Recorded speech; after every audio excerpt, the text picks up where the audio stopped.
everyone, and welcome back to Brink of Speed. My name is Mike, and today's video is all about the best mid-engine Corvette inside information you've heard yet. So I wanted to get started by letting you know that I found this video, and some of you may have already seen it. I'm going to put a picture of it right here. But it's great, and so I wanted to give you guys all of the meat and potatoes of it because it's long. However, if you'd like to watch it, the link will be in the description below. And I'll also put a little card up here in the top right that you can click on and go watch this video. But before you do, let me kind of give you, like I said, the meat and potatoes of the video. And I'll go through that quickly so you don't have to sit through, 30 minutes of this video. By the way, speaking of how long it is, it's like an hour and 30 minutes long, but as soon as you get to the first commercial break, which is in, I think, 32 minutes or something like that, they are done talking about the C8. Now, this video is an interview on Autoline, and it is with Don Sherman, who is a longtime car journalist. So it's excellent knowledge. He obviously has been in the car business for a very long time. He's worked with GM a very long time. And so you will understand when I explain all this stuff why he has such an inside scoop. And actually, they asked him, with GM not really even acknowledging that this car exists, how do you have such great intel on the mid-engine? And his answer was, he has an advanced network of sources, and he also polls suppliers all the time. So, for example, he gave an example of talking to Brembo Brakes. And he asked Brembo, are you working on the C8? He could tell by their facial expression and their eyes that yes, they're definitely working on the C8, and they have been for a very long time. And he also said that there are leakers from inside GM that he obviously has contact with.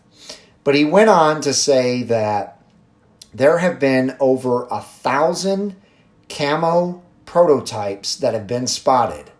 Not to mention, Mark Ruess all but says this car is coming. I mean, he's already pretty much said, look for the C7 to go away as soon as the C8 comes out, because that's going to be the Corvette.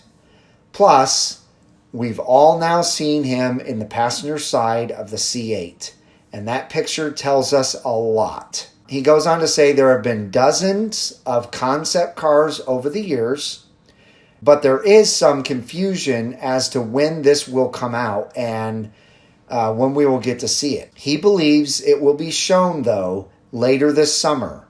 He believes GM will start production in 2020, and deliveries will begin 11 months from now. So if we go 11 months from now, we're on the 20th of March. So I think that would put us as a February delivery for this new mid-engine C8 Corvette. And then he goes on to say, we can expect this car at the 25th anniversary Corvette Musem reveal in late August. A lot of people are agreeing with him when he says that right now, auto shows are not really where you want to unveil something as big as this. It doesn't get the type of attention that it needs. So it really needs to be at its own venue, which is why the 25th anniversary at the Corvette Musem works perfect. Now, let's move on. They asked him how the car will begin its production. He believes that this C8 will begin with the standard pushrod 6.2 liter LT2 and a starting price not much more than the current base Stingray, between 60 and 70K, which, by the way, this was a business decision based off of price. Because, see, they asked him, why did it not work in 2007, and why is it working now? Well, back in 2007, they were thinking this car was going to be well over 100K, And when the bankruptcy happened, they had to just completely get rid of any thoughts of a mid-engine.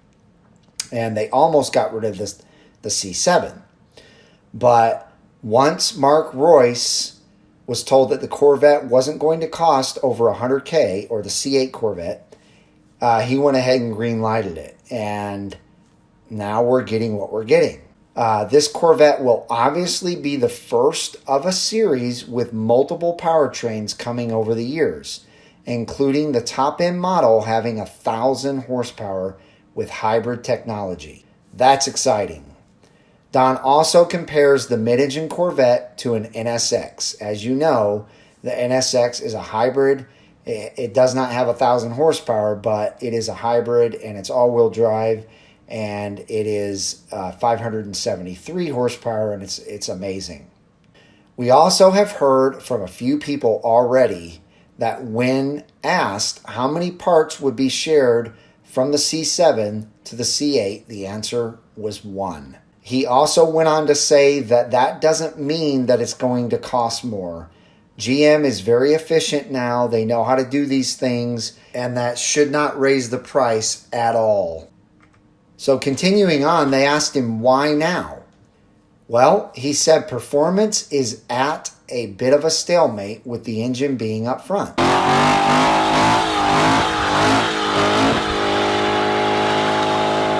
It's burning up back tires with lack of rear traction, and so physics are strongly in favor of a mid-engine design.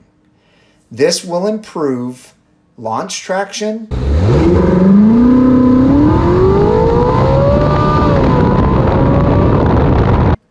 braking in the turns, reducing the polar moment, and it has more responsive turn-in and more responsive acceleration back to speed. We also know that Zora discovered this 60 years ago, even though he started out with a totally different reason for going mid-engine.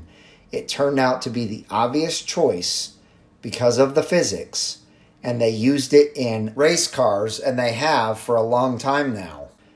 Now, Don goes on to say that he hopes the C8 has more beauty than the C7, and that he sees the C7 as the beast and the C8 as the beauty.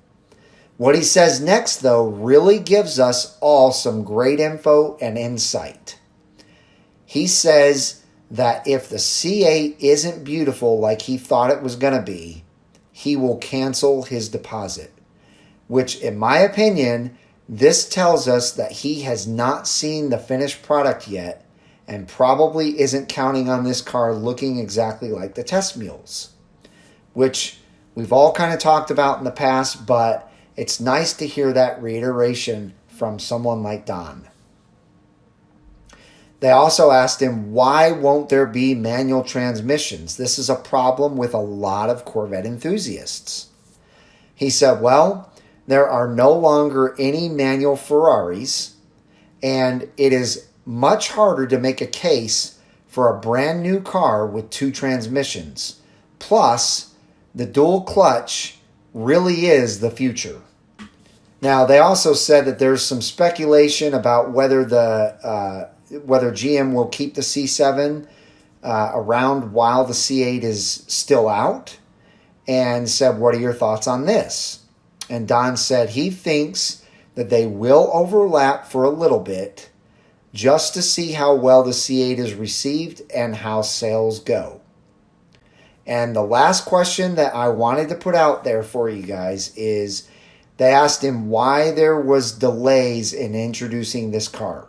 And he said, A, because of electrical issues, B, because of the 1,000 horsepower model distorting the aluminum space frame, and C, because he thought there had been some friction between the design team and the engineer enthusiast side of the picture. So that right there, ladies and gentlemen, is the meat and potatoes of this 30-minute long video that I still think you should go watch. I hope you enjoyed this. If you did, make sure and give me a big thumbs up and share this all over social media. If you have not joined the Brink of Speed community yet, make sure and hit that red subscribe and the bell button so that you're notified when my new content comes out.